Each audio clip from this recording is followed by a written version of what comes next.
दोस्तों नमस्कार, कैसे हैं आप लोग। मैं आशा करता हूं कि आप लोग अच्छे होंगे। और आज हम लोग क्लास 10th मैथ के प्रश्नावली 12.2 के प्रश्न संख्या 4 को सॉल्व करेंगे।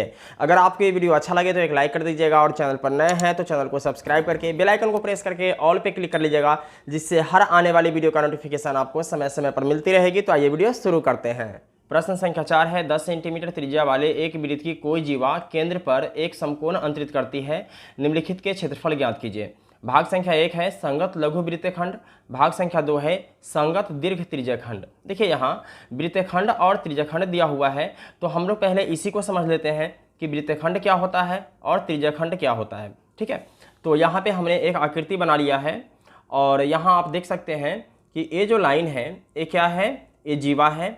जीवा क्या होता है, वृत्त के एक छोर से दूसरे छोर तक अगर कोई लाइन जा रही हो सीधी सीधी तो वो क्या होता है, जीवा होता है। ठीक है, तो अगर जीवा से अगर हम वृत्त को दो भागों में बांट दें, ठीक है, एक छोटा भाग है और एक बड़ा भाग है, तो छोटा भाग यानी कि उसको हम क्या बोलते हैं, लघु बोलते हैं, तो ये हो जाएगा लघु वृत्तखंड और ये है बड़ा भाग। ठीक है, तो ये हो जाएगा दीर्घ, दीर्घ का मतलब होता है बड़ा, तो ये हो जाएगा बड़ा भाग। ठीक है, तो इसको बोलेंगे दीर्घ वृत्तखंड। ये आप समझ गए। चलिए एक और उदाहरण लेते हैं। यहाँ आप देख सकते हैं कि ये क्या है, ये है त्रिज्यखंड। क्या है, त्रिज्यखंड है और ये छोटा त्रिज्यखंड है। ठीक है, और ये जो है ये वाला एरिया ये बड़ा त्रिज्यखंड है। तो बड़ा त्रिज्यखंड है इसको बोलेंगे दीर्घ त्रिज्यखंड और छोटा है तो इसको क्या बोलेंगे, लघु त्रिज्यखंड। ठीक है, अगर यह थीटा होगा, क्या होगा, अगर ये थीटा होगा तो ये क्या हो जाएगा 360 डिग्री माइनस थीटा। ठीक है, क्योंकि वृत्त जो है एक केंद्र पर 360 डिग्री का कोण अंतरित करती है। ठीक है, तो आप लोग समझ गए होंगे कि दीर्घ त्रिज्यखंड क्या होता है, लघु त्रिज्यखंड क्या होता है, दीर्घ वृत्तखंड क्या होता है और लघु वृत्तखंड क्या होता है। ठीक है, चलिए अब सवाल को सॉल्व करते हैं। तो अब सवाल कह रहा है 10 सेंटीमीटर त्रिज्या वाले एक वृत्त की कोई जीवा केंद्र पर एक समकोण अंतरित करती है। ठीक है, 10 सेंटीमीटर त्रिज्या, ये आपको ध्यान देना है। तो आइए इसको बना लेते हैं। देखिए आकृति आप चाहे कैसे ही बना सकते हैं, कोई दिक्कत नहीं है। ठीक है, तो हम लोग सीधा सीधा बना लेते हैं ताकि समझने में आसानी हो सके। तो ये 10 सेंटीमीटर त्रिज्या हो गया मान लीजिए। ठीक है, और ये हमने इधर भी त्रिज्या कर दिया। ठीक है, तो ये कितना है, ये है 10 सेंटीमीटर और ये भी हो जाएगा 10 सेंटीमीटर।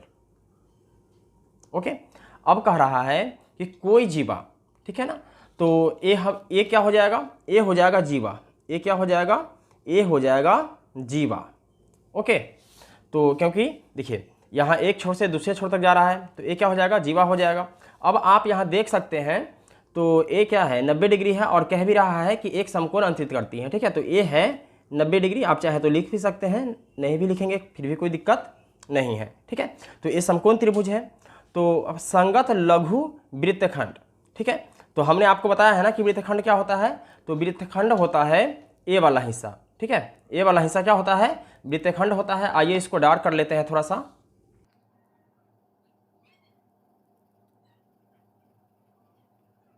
हो गया, देखिए ये जो है ये वृत्तखंड है। ठीक है, हमें सिर्फ और सिर्फ इसी का क्षेत्रफल ज्ञात करना है। ठीक है ना, इसी का क्षेत्रफल ज्ञात करना है। अब इसका क्षेत्रफल कैसे ज्ञात होगा, तो आप यहाँ देख सकते हैं कि एक केंद्र है, क्या है, केंद्र है, और केंद्र से यहाँ पर ये बन रहा है एक त्रिज्यखंड। क्या बन रहा है, सबसे बड़ा क्या हो जाएगा, त्रिज्यखंड हो जाएगा। यहाँ से लेकर यहाँ तक ये क्या हो जाएगा, त्रिज्यखंड हो जाएगा। ठीक है, और यहाँ से लेकर यहाँ तक ये क्या है, त्रिभुज है। चलिए इसका नाम भी चाहे तो आप दे सकते हैं, इसका नाम ए दे देते हैं और इसका नाम बी दे देते हैं। ठीक है, तो ए ओ बी क्या है, त्रिभुज है।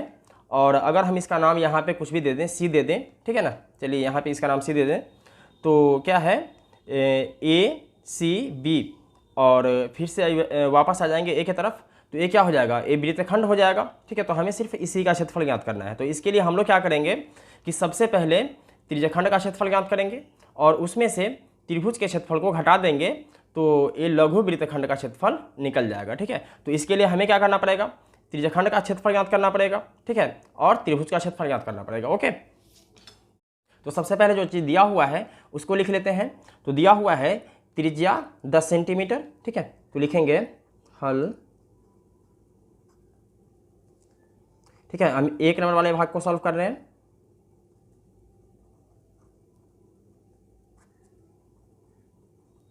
दिया है त्रिज्या यानी कि r बराबर कितना है, तो 10 सेंटीमीटर है। इसके बाद थीटा, तो थीटा कितना है, देखिए थीटा है 90 डिग्री, तो ये हो जाएगा 90 डिग्री। और पाई का मान कह रहा है 3.14, ठीक है। तो आप यहाँ लिख भी सकते हैं, नहीं भी लिख सकते हैं, कोई दिक्कत नहीं है। पाई बराबर 3.14। ओके, इसके बाद हमें क्या ज्ञात करना है, त्रिज्या खंड का क्षेत्रफल, ठीक है। तो लिखेंगे लघु त्रिज्या खंड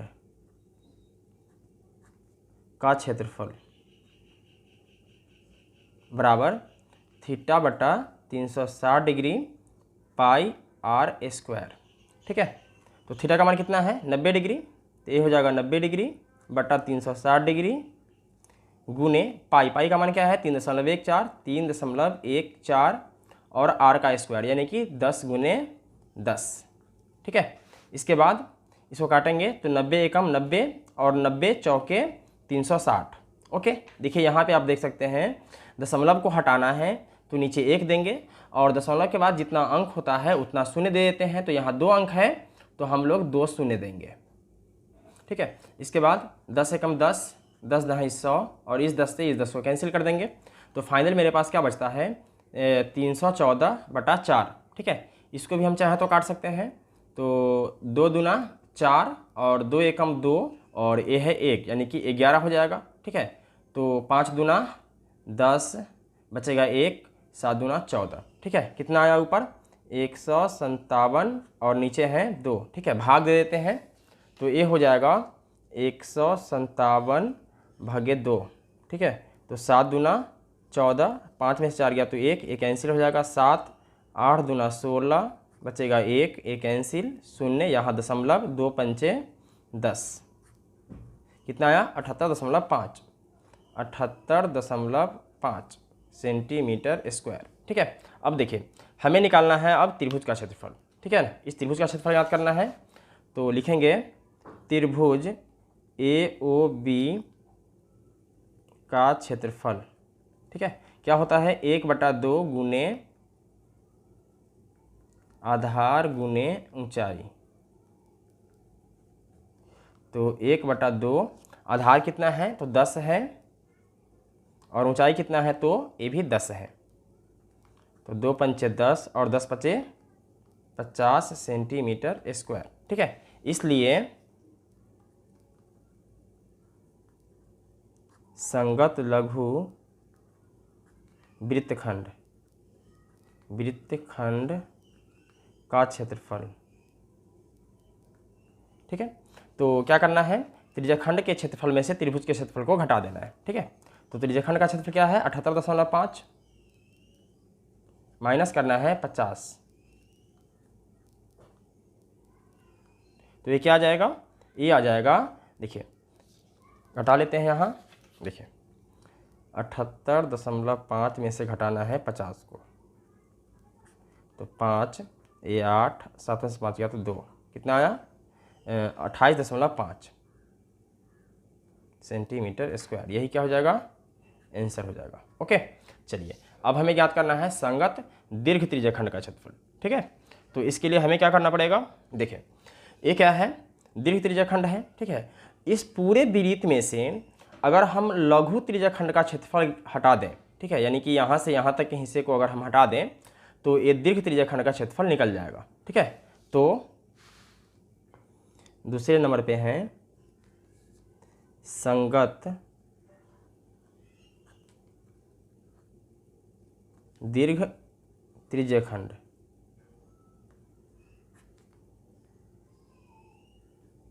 का क्षेत्रफल बराबर ये हो जाएगा वृत्त का क्षेत्रफल माइनस लघु त्रिज्याखंड का क्षेत्रफल।